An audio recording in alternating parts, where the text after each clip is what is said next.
गिरिधर गोविंद गोपाला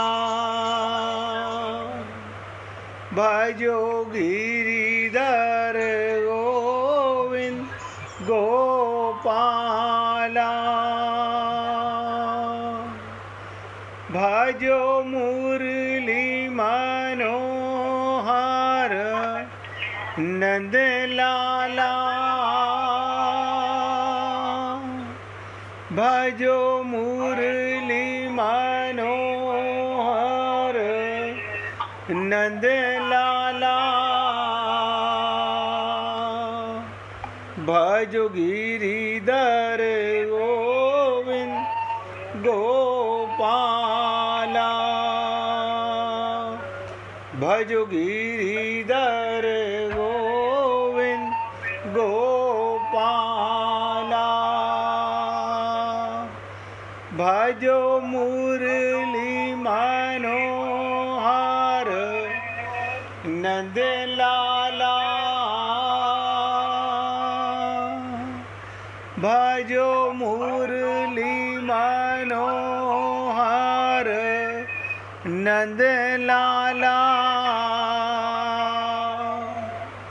भजो गिरिधर गोविंद गोपाला भजो गिरिधर गोविंद गोपाला बोलिए वृंदावन बिहारी लाल की जय। जय जय श्री राधे, जय जय श्री राधे। सभी भक्तों से निवेदन, बहुत एकाग्रचित्त होकर सत्संग के प्रत्येक शब्द को पूरी एकाग्रता से हृदयंगम करें। कल काफ़ी इम्पोर्टेंट चर्चा थी कि सीता की खोज कौन करेगा, कहाँ करेगा। हमने आपसे निवेदन किया, आपका देह ही एक नगर है, इसी में एक अशोक वाटिका है। आपका अंतःकरण, इसी में सीता जी और राम बैठे हुए हैं। ये कभी अलग नहीं होते। अब आप और हम लोग बाहर तो बहुत भटकते हैं, बाहर तो बहुत भटकते हैं, जो करने वाला कार्य है वो नहीं करते। कल आपको बताया गया कि सारे देवता बंदर बनकर आए।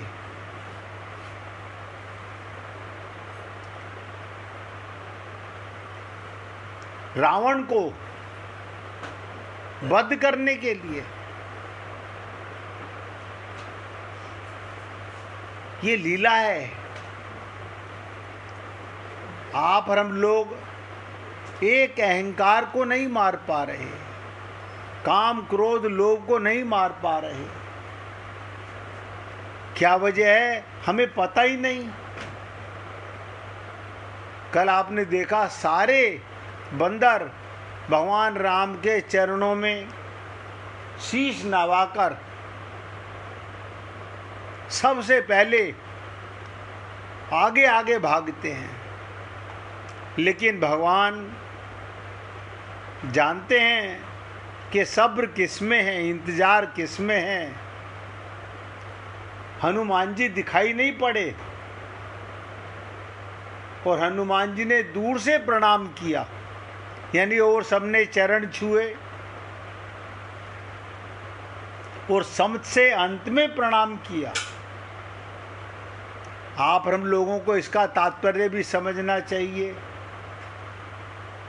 कि व्यक्ति का साधारण स्वभाव यह है कि जब किसी बड़े व्यक्ति से परिचय होता है तो लोग समाज के सामने भी बतलाना चाहते हैं ये हमारे बड़े परिचित हैं, पर हनुमान जी का चरित्र बिल्कुल उल्टा है।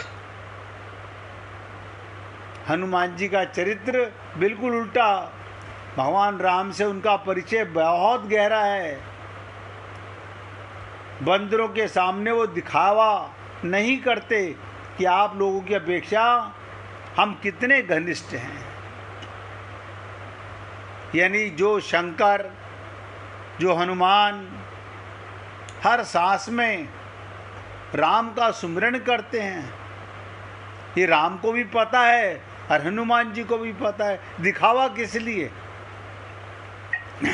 ये तो कबीर हैं कि मैं राम की दुल्हनिया गांठ गठिया लिया। अब बार बार क्या बोलना?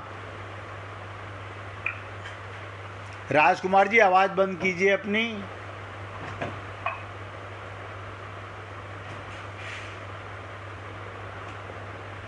बंदरों के सामने हनुमान जी दिखावा नहीं करते। दूर से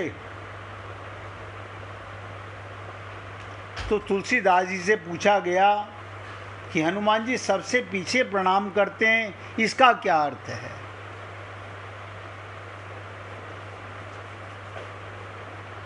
बहुत ध्यान से सुनिएगा।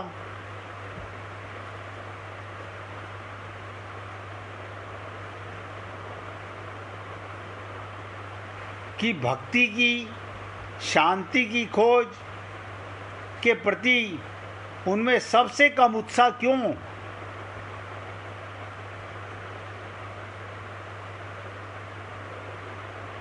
तो तुलसीदास जी ने कहा, पाछे पवन तन्य, कि पवन का सदा पीछे ही रहना ज़्यादा बेहतर है।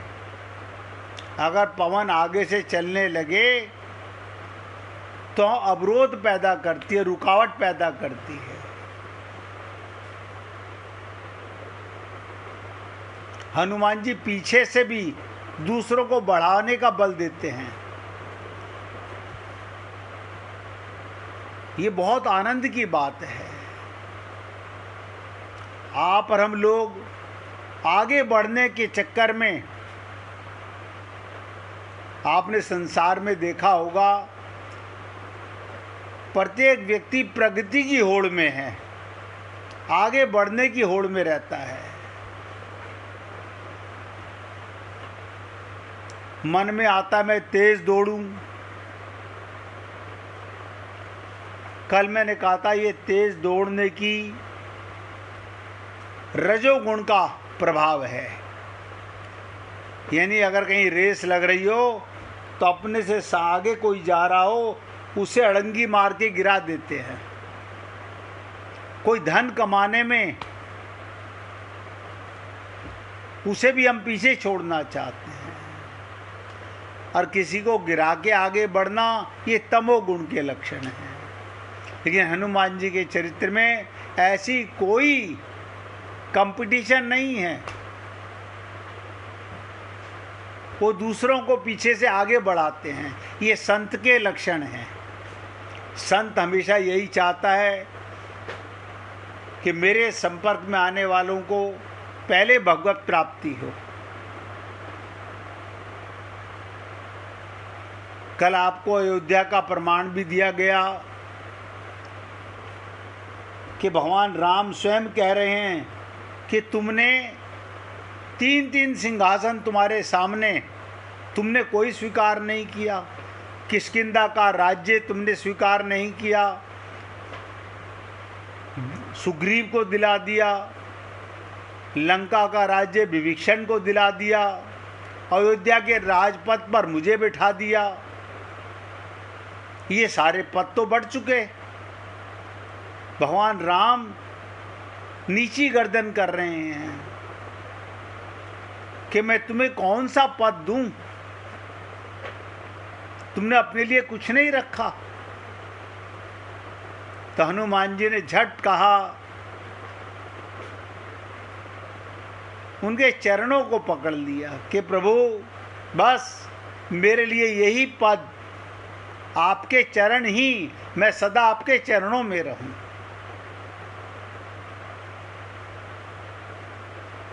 तो आपने कल सुना कि हनुमान जी सबसे लास्ट में भगवान राम को प्रणाम करते हैं और भगवान राम उन्हें अपने पास बुला रहे हैं।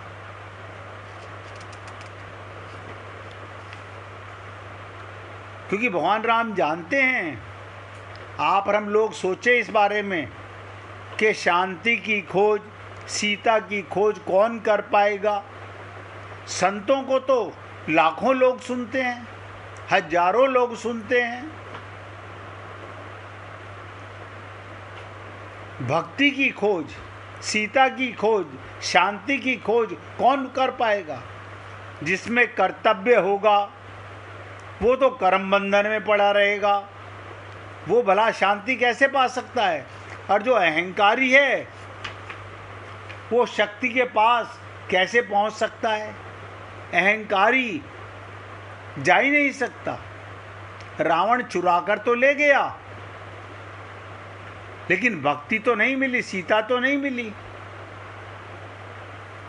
तो भगवान राम ने हनुमान जी को सबसे योग्य पात्र माना, अपने पास बुलाया।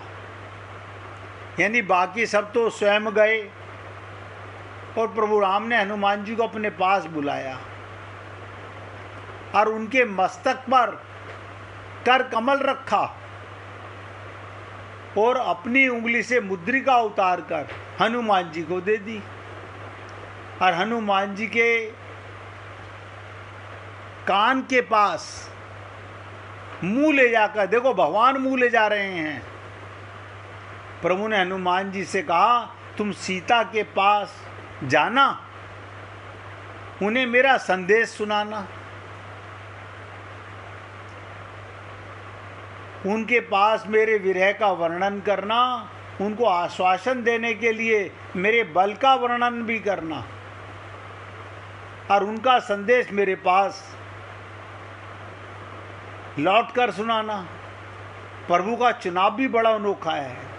वो अपने बल और विरह का संदेश देने के लिए हनुमान जी को चुनते हैं।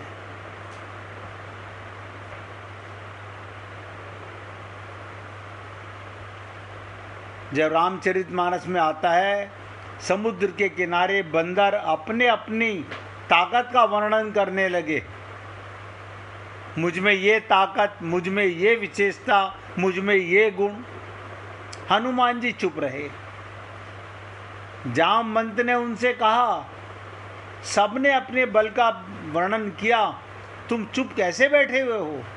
तो हनुमान जी ने उत्तर दिया कि जिनमें बल था उन्होंने बल का वर्णन कर दिया, मुझ में कोई बल ही नहीं है, तो मैं क्या बोलूं। ऐसे निरभिमानी।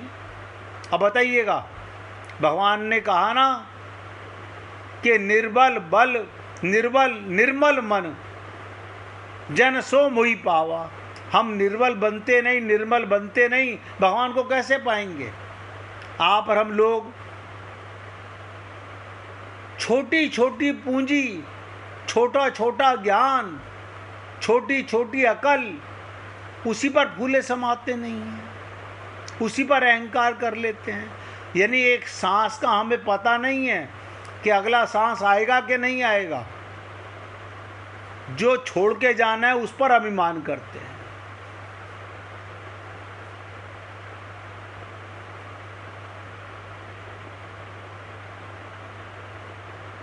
तो हनुमान जी को लंका क्या है, देह नगर। अब आप और हम लोग इस देह में रहते हैं। सीताराम आचार्य जी ने बड़ी इंपॉर्टेंट बात कही, इस देह में हरि मिलत है।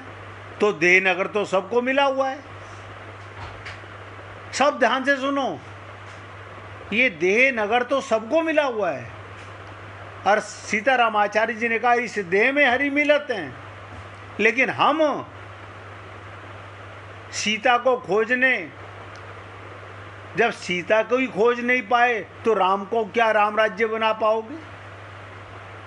लेकिन हम बुद्धि से बहुत ज़्यादा होशियार हैं। हमने अपने घरों में मंदिर बना लिए, हृदय को मन मंदिर नहीं मान सके। मंदिर घर में बनाना अच्छा है, ठाकुर जी को विराजमान करना अच्छा है, लेकिन कब, जब अंदर के ठाकुर जी से लौ लग जाए तब ज़्यादा अच्छा है। तो हनुमान जी को देह नगर भेजने लगे। और दूसरी बार जब जब जब वो विदेह नगर में थे तो भगवान राम ने फुलवारी में सीता जी को सौंदर्य देखा तो उनके मन में कविता की इच्छा हुई। जब कवि लोग कोई कविता बनाते हैं तो उन्हें सुनाने का मन होता है। आपने देखा होगा कि अगर कोई कवि कविता बनाता है तो सोचता है कोई सुनने वाला मिल जाए। जब तक प्रभु अयोध्या में थे उनमें कविता बनाने का शौक पैदा नहीं हुआ, पर जब वो जनकपुर में आए तो उनके मुख से कविता फूट पड़ी, बरस पड़ी।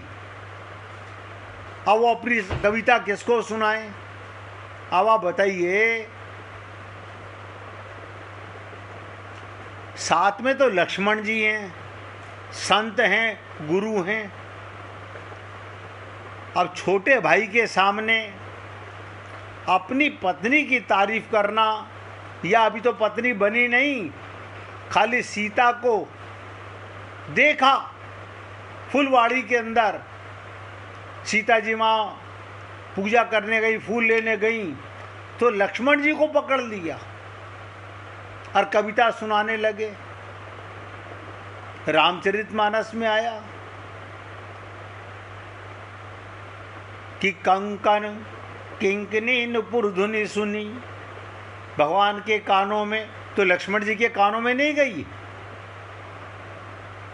कहत लखन सन राम हृदय गुनी, मानव मदन दुंद भी दीनी, मनसा विश्व विजय कह दीनी।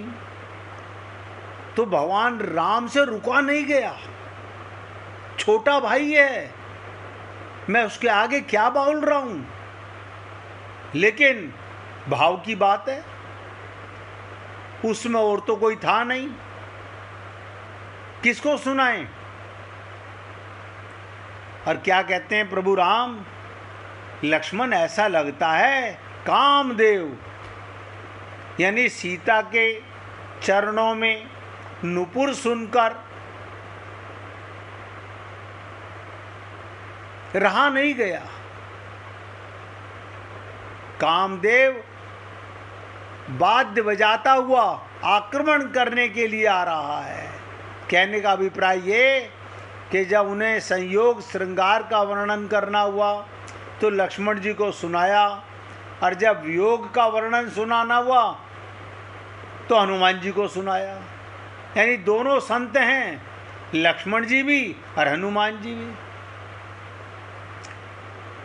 तो अब ध्यान से सुनो, इस प्रकार भगवान को दो ही श्रोता मिलते हैं, एक वैरागी और एक ब्रह्मचारी, यानी दोनों संत हैं। लक्ष्मण जी को सुनाते हैं श्रृंगार का वर्णन, और वियोग का वर्णन हनुमान जी को सुनाते हैं।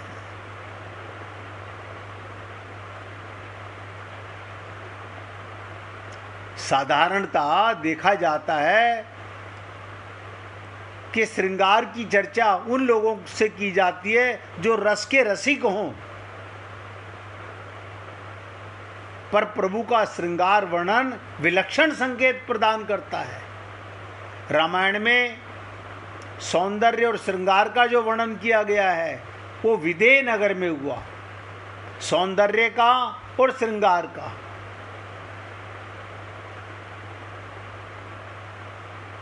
ऐसे ही भगवान श्री कृष्ण राधा के श्रृंगार का वर्णन करते हैं गोपियों के साथ, अष्टमहासखियों के साथ। और वो तो राम जी से भी 4 कदम आगे बढ़ गए। वो तो कहते हैं मुझे श्रृंगार करने दो। आप सोचो, भगवान श्री कृष्ण तो कहते हैं गोपियों से कि मुझे श्रृंगार कर देने दो राधा का।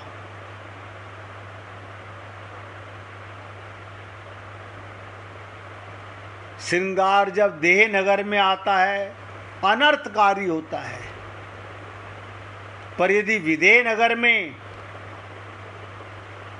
काम और श्रृंगार आए तो बाधा नहीं बनता। जहाँ पर वैराग्य और ब्रह्मचर्य हो, भगवान ने हनुमान जी से कहा, हनुमान तुम जाकर सीता को मेरा विरह सुनाना। देखो, संयोग श्रृंगार सुना रहे हैं लक्ष्मण जी को और विरह सुना रहे हैं हनुमान जी को।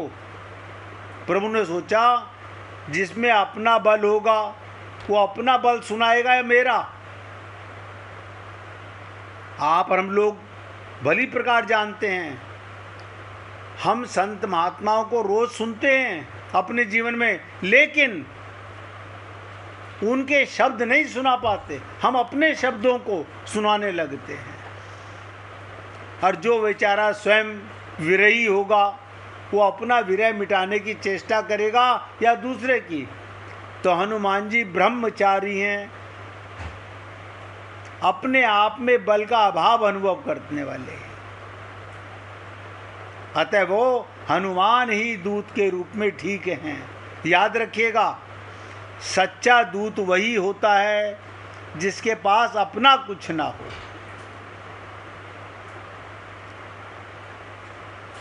अब आप सोचो,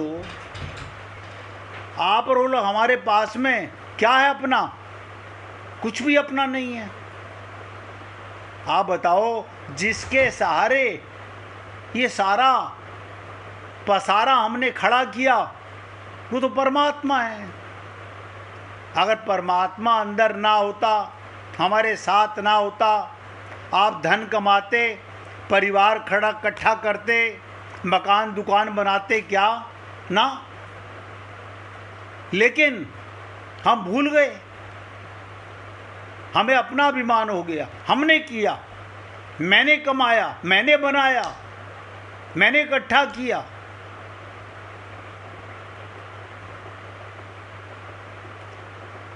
तो सच्चा दूत वही होता है। दूत माने संदेश वाहक। अब ये संत महात्मा कौन है? ये सच्चे दूत हैं। क्या मतलब? पहले अपने गुरु से प्रेम प्रसाद पीते हैं, उसके बाद भगवान की कृपा और संतों की कृपा से हम जैसे जीवों को पिलाते हैं। यानी दूत का काम है संदेश देना। आप देखते हो, मैं रोज आपसे कहता हूँ मेरा अपना कुछ नहीं है, या तो भगवान की कृपा है या संतों की कृपा है। मैं तो जो महसूस करता हूँ बता रहा हूँ कि प्याऊ पे बैठा हुआ मैं पानी पिलाने वाला, पानी भी भगवान, सागर भी भगवान, और मेरे अंदर शक्ति भी भगवान की है। मैं तो केवल आप जैसे पुण्य आत्माओं के हृदय में भगवान का प्रेम रस भरना चाहता हूं। प्रेम रस।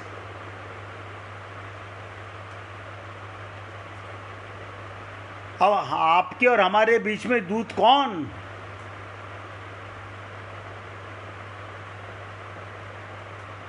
यदि सच्चा श्रोता, ध्यान सुनिएगा, वक्ता और श्रोता दोनों के मन में कैसी बेचैनी? क्या मतलब? वक्ता और श्रोता दोनों के मन में कैसी बेचैनी? अपनी बात नहीं सुनाता, शून्य होकर वक्ता की बात सुनाना चाहता है। यानी जो संत की बात आगे सुनाए, भगवान की बात आगे सुनाए, भगवान की लीला सुनाए, उसे संत कहते हैं, उसे दूत कहते हैं, उसे संदेश वाहक कहते हैं। इस प्रकार ईश्वर का संदेश, इसी प्रकार भगवान का संदेश वही सुना सकता है, और वही सुन सकता है जो स्वयं कुछ ना हो, यानी शून्य होकर।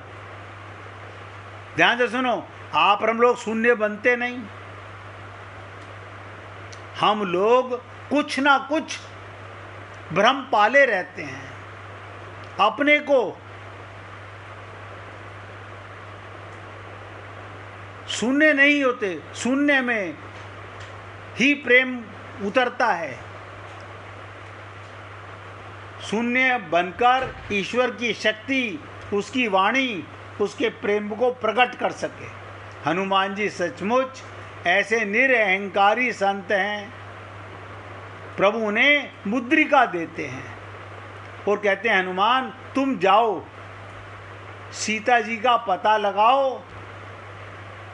सीता जी का पता लगाने की यात्रा कैसे होती है, इसकी चर्चा आगे करूंगा। बहुत ध्यान से सुनना पड़ेगा, क्योंकि अब आगे आगे हनुमान चरित्र की मूल यात्रा शुरू हो जाती है। वो हमारे लिए है कि हमें सीता की खोज करनी है। हनुमान जी के रास्ते में कैसी कैसी मुसीबतें आईं, क्या क्या व्यवधान आए। आप और हम लोग तो घर का कोई एक मेंबर मना कर दे, हम उसकी बात मान लेते हैं, भूल जाते हैं, अपने लक्ष्य को छोड़ देते हैं। हम लोगों का ये हाल है, हम अपने लक्ष्य को भूल जाते हैं। संसार मिला है सेवा के लिए, शरीर मिला है सेवा के लिए और भगवत प्राप्ति के लिए। यहाँ तक के सत्संग में किसी के मन में कोई प्रश्न हो, सीता की खोज मैंने आपको बता दी, देह नगर मैंने आपको बता दी, जो शून्य हो करके उसके हृदय में ईश्वर की शक्ति, उसकी वाणी, उनके प्रेम को प्रकट कर सकेगा, वही संत हमारे हृदय में भगवान का प्रेम डाल सकेगा, जो भगवान का दूत बनेगा, भगवान का संदेश वाहक बनेगा। ये सारे जो संत महात्मा इस पृथ्वी पर आए थे, हैं और आगे आएंगे, वो केवल संदेश वाहक हैं।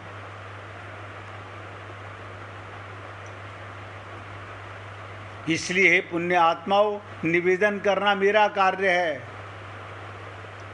किसी के मन में कोई प्रश्न नहीं है, 1 मिनट भगवान का कीर्तन करेंगे, उसके बाद आगे बढ़ेंगे, क्योंकि अब आगे प्रसंग धीरे धीरे जो देह नगर में भगवत प्राप्ति का लालायित होगा, वो तो आगे बढ़ पाएगा, और जो केवल इधर से सुना और उधर निकाल दिया, जो केवल अपना टाइम पास करेगा, उसका मैं क्या कर सकता हूँ।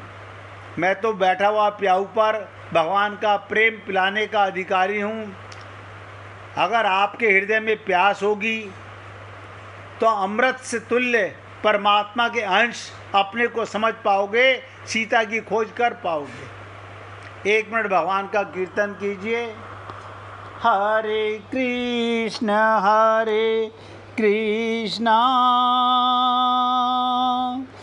कृष्ण कृष्ण हरे